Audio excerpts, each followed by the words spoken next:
తాకట్టులో ఉన్న బంగారాన్ని విడిపించి ఆ రోజు ఆన్లైన్ ధరకే కొంటుంది కొమ్మూరి గోల్డ్. మరి జీవితంలో ప్రతి మనిషికి ధనాభివృద్ధి, ధనము ఖచ్చితంగా అవసరం కదా. మరి ఆ ధనము మనకి కావాలన్నా, ఆ ధనాన్ని అభివృద్ధి చేసుకోవాలన్నా అసలు ఏం చేయాలి, శాస్త్రోక్తంగా ఆచరించవలసిన విధి విధానాలు ఏమిటి అనేది పూర్తిగా గురువుగారి మాటల్లో అడిగి తెలుసుకుందామా. నమస్కారం గురువుగారు. ఓం శ్రీ మహాగణాధిపతయే నమః. అరుణాచలేశ్వరాయ నమః. గురువుగారు, ప్రతి మనిషికి ధనం కావాలి. ధనం మూలం ఇదం జగత్, ధర్మమూలమిదం జగతు. దాంతో పాటు ధనం కూడా ఉంది. ఇప్పుడున్న కలియుగ మహిమో కలియుగ మాయో మొత్తానికైతే ధనం ఖచ్చితంగా కావాలి. కలియుగంలో మనుషుల మాయ అంతే. సో ఏదేమైనప్పటికీ డబ్బు అనేది ఖచ్చితంగా అవసరం కాబట్టి ఆ డబ్బు మనిషి సంపాదించాలన్నా, ఆ డబ్బు సంపాదించింది నిల్వ ఉండాలన్నా అసలు ఆచరించవలసిన విధి విధానాలు ఏంటి? ఒక్క మంత్రము, ఒక నామ జపం వల్ల ఏమైనా డబ్బు వచ్చే అవకాశాలు ఉంటాయంటారు? తప్పకుండా అమ్మా. అంటే దీనికి ఏదో ఒక విషయం మనం చెప్పేస్తే సరిపోదు. అనేక మంది అనేక విధాలుగా ఆలోచిస్తూ ఉంటారు. ఒక్కొక్కరికి ఒక్కొక్క రకంలో ఒక్కొక్క ఉద్యోగం కావచ్చు, ఒక్కొక్క వ్యాపారం కావచ్చు, ధనాదాయం కోసం ప్రయత్నం చేస్తుంటారు.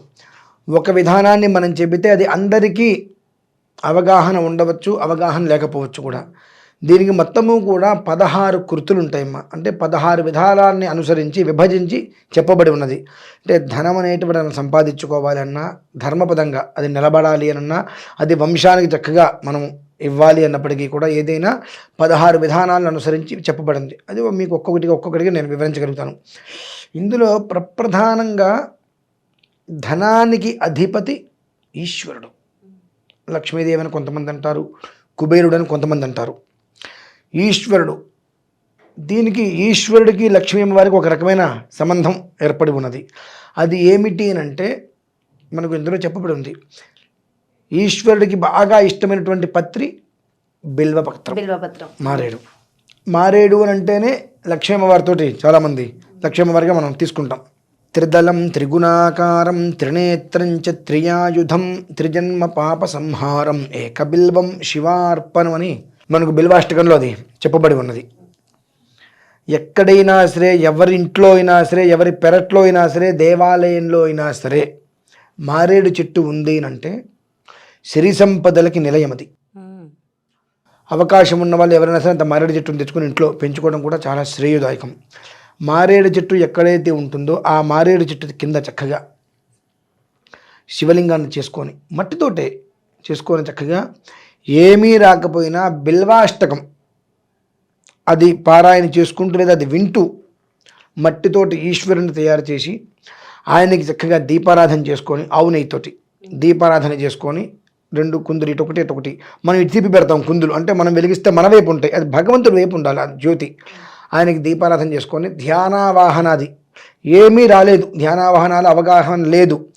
ఓం నమ శివాయ పరమేశ్వరం ఆవాహయామి, పరమేశ్వరాయ నమః ధ్యానం సమర్పయామి, లేదా కాసిన నీళ్లు అక్షతలు వదిలిపెట్టేసి నమస్కారం చేసుకొని బిల్వాష్టకం 8 సార్లు చదువుకోమని చెప్పండి.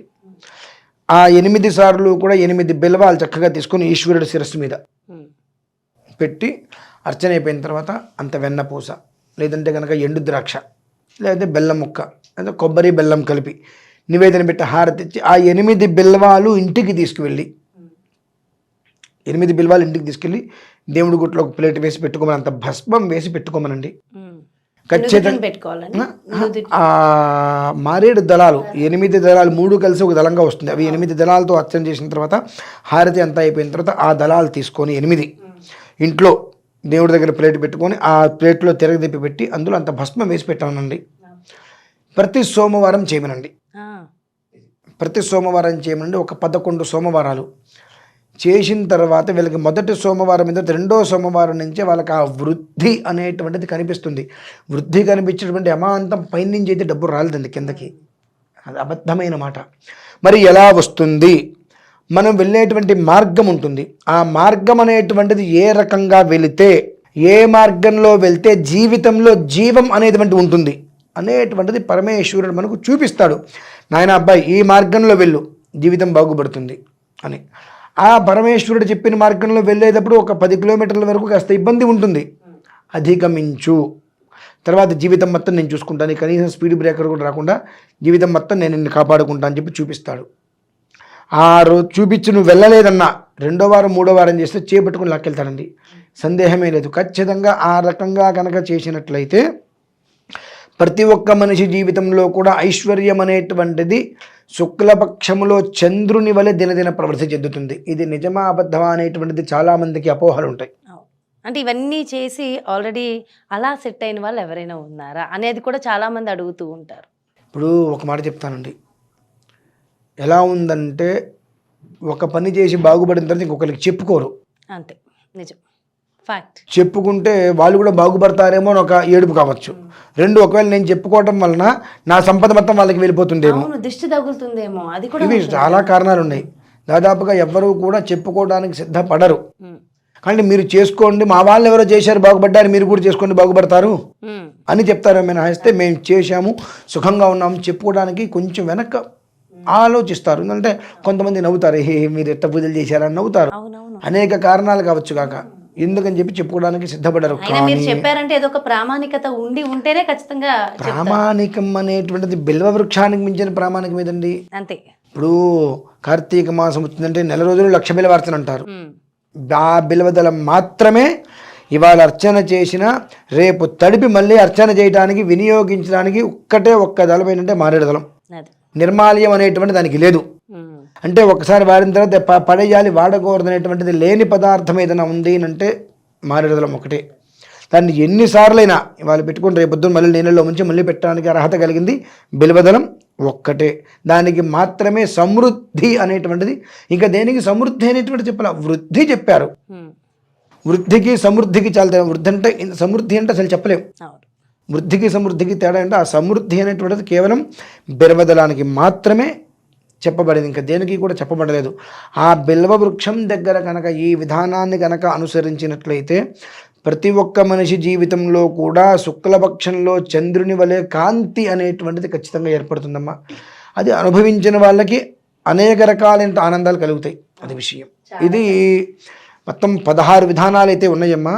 ఇది మొదటి విధానము. ఎందువలనంటే అందరికీ ఒకే విధానం కుదరచ్చు, కుదరకపోవచ్చు. అంటే ధనాభివృద్ధి కోసమే 16 విధానాలు ఉన్నాయి కదా.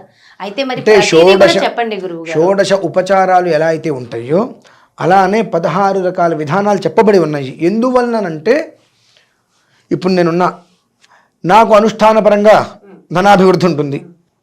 ఆ అనుష్ఠానంలో కూడా ఏ మంత్రం ఆరాధించాలి, అది నా కోసం ఆరాధించాలా, వేరే వాళ్ళ కోసం ఆరాధించాలా, లేదు ఉపనయనం చేసుకున్నా కాబట్టి కర్మానుసారం నేను అనుష్ఠించాలా అనేటువంటి చెప్పబడి ఉంటుంది.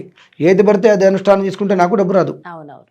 అదే ఒక్కొక్క దానికి ఒక్కొక్క విధానం ఉంటుంది. కొంతమందికి మంత్రానుష్ఠానం, కొంతమంది జపానుష్ఠానం, రకరకాలు ఉంటాయి.